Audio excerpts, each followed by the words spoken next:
Maligayang pagbabalik! Ngayon, pag-uusapan natin ang isang napakahalagang skill sa Windows Server. Ito ay ang pagmaster ng group policy. Okay, so ito yung plano natin. Una, titingnan natin kung bakit ba sakit ng ulo yung manual configuration. Tapos ipapakilala ko sa inyo yung solusyon, ang group policy. Gagawa tayo ng ating first ever policy, step by step. Sunod, pag-uusapan natin yung medyo advanced na, like inheritance, and syempre paano ayusin kapag may problema. Tara, simulan na natin. So, para talagang maintindihan natin kung gaano ka-powerful ang group policy, kailangan nating balikan yung pinakaugat ng lahat, yung puso ng Windows configuration. At yan walang iba kundi ang registry. Imagine to ha, ikaw yung IT admin. Sabi ng boss mo, uy, kailangan nating i-disable yung USB ports sa 1,000 na computers para sa security? Paano mo gagawin yon? Isa-isahin mo? Hindi lang yan impractical, grabe, bangungot talaga yan. Kasi lahat ng settings ng Windows at ng mga apps, nandito lahat yan sa tinatawag na registry. Para siyang isang higanting database na, to be honest, medyo komplikado at nakakatakot galawin. Diyan, may dalawang importanteng bahagi. HKCU o HK Current User para yan sa settings ng kasalukuyang user at HKLM or HK Local Machine para naman sa settings ng computer mismo, kahit sino pa yung gumamit. So, yun yung problema, di ba? Kapag mano-mano kang nag-i-edit ng registry, una, sobrang delikado. Isang maling bura mo lang, pwedeng di na mag-boot yung system. Pangalawa, imposible siyang gawin kung marami kang computers. It just doesn't scale. At dyan na papasok ang group policy para iligtas tayo. Okay, so move on na tayo sa solusyon. Ito na yung mas ligtas, mas efficient na paraan. Ipinapakilala ko sa inyo ang Group Policy Management Console. Ito na yung magiging command center ninyo para sa lahat ng settings. Isipin nyo, ang group policy para siyang user-friendly na interface para sa nakakatakot na registry. Dito, sa isang lugar lang, safe at organisado mong mababago ang settings ng lahat ng users at computers sa network ninyo. Pagbukas mo ng console, makikita mo yung buong structure ng network mo. May forest, may domains, tapos may mga OU or organizational units. Isipin mo na lang yan na parang mga folder kung saan mo nilalagay yung mga users at computers. At mapapansin mo rin, mayroon ng default domain policy. Yan yung parang basic set of rules na applicable sa lahat sa domain. Okay, tama na sa theory, let's get our hands dirty. Gawa tayo ng ating kauna-unahang policy para makita nyo mismo kung gaano to kadali at ka-powerful. Napakasimple lang ng proseso. 4 na hakbang lang to. Tandaan nyo, create, link, edit, at force. Yan lang yan at yan mismo ang gagawin natin ngayon.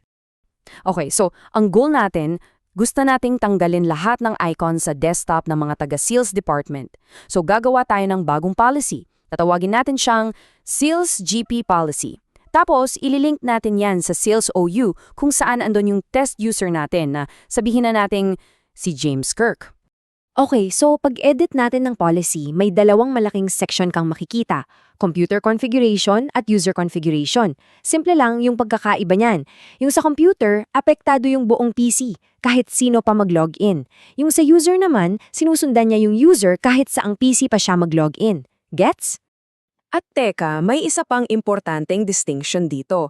Makikita nyo may policies at may preferences. Ano ang pinagkaiba? Ang policies naman, mandatory yan. Pilitan. Kapag sinet mo yan, hindi yan mababago ng user. Period. Ang preferences naman, para siyang suggested setting. Pwede niyang baguhin, pero sa susunod na mag-login siya, babalik yung sinet mo. Parang gentle reminder lang. Okay, so hahanapin na natin yung setting na hide and disable all items on the desktop sa ilalim ng user configuration. I-enable lang natin yan. Tapos, para mapabilis yung pag-apply, pupunta tayo sa server at itatype natin tong command na to, gpupdate/force, para mo na ring sinabi sa client, hoy, kuhanin mo na yung bagong policy ngayon din. Ayan, after mag-log out at mag-log in ulit si user, tadaan, wala nang icon sa desktop. Malinis na malinis, ganyan kalakas ang group policy. Ilang clicks lang sa server, nagbago na agad yung experience ng user. Ang galing, di ba? Okay, so basic stuff covered. Ngayon, medyo i-level up natin. Paano kung may nagko-conflict na policies? Dito na papasok yung konsepto ng inheritance. Ang inheritance, parang tubig lang yan sa talon. By default, kung ano yung policy na in-apply mo sa taas, let's say sa buong domain, lahat ng OU sa ilalim niyan apektado. Dadaloy lang pababa yung settings. Pero dito nagkakaloon ng, power struggle. Kasi yung admin ng isang OU, pwede niyang sabihin, teka, ayoko nung policy galing sa taas.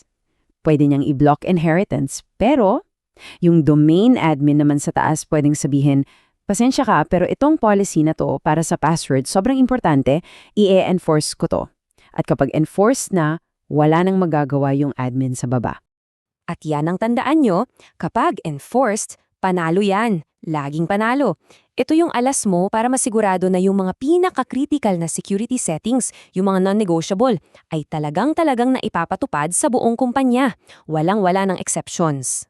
Sige, gawa ka na ng mga policy, pero paano mo malalaman kung gumagana ba talaga sila? Or worse, paano kung hindi? Paano mo aayusin? Dito na papasok ang troubleshooting. Buti na lang, may mga built-in tools para dyan. Una, yung settings report, para siyang summary ng lahat ng settings na nilagay mo sa isang policy. Pangalawa, yung paborito ko, group policy modeling. Ito yung what-if tool mo. Pwede mong isimulate paano kung si user A mag-login sa computer B, anong policies ang tatama sa kanya. Bago mo pa gawin, alam mo na yung resulta. At pangatlo, yung group policy results. Dito, makikita mo na yung actual report sa client, aling GPO yung na-apply at higit sa lahat, alin yung na-deny at bakit. Super useful to. So, ayan na, mula sa kaguluhan ng manu-manong pag-e-edit, nakita natin kung paano nagbibigay ng control at kaayusan ang group policy. Ito yung tool na magbibigay sa iyo ng kapangyarihan para i-manage ang dahan-dahan kahit libu-libong computers sa isang central na lugar lang. Ngayon, ang tanong ko sa inyo, ngayong alam nyo na kung gaano to ka-powerful, ano yung pinakaunang security policy na ipapatong ninyo? Mag-isip-isip kayo?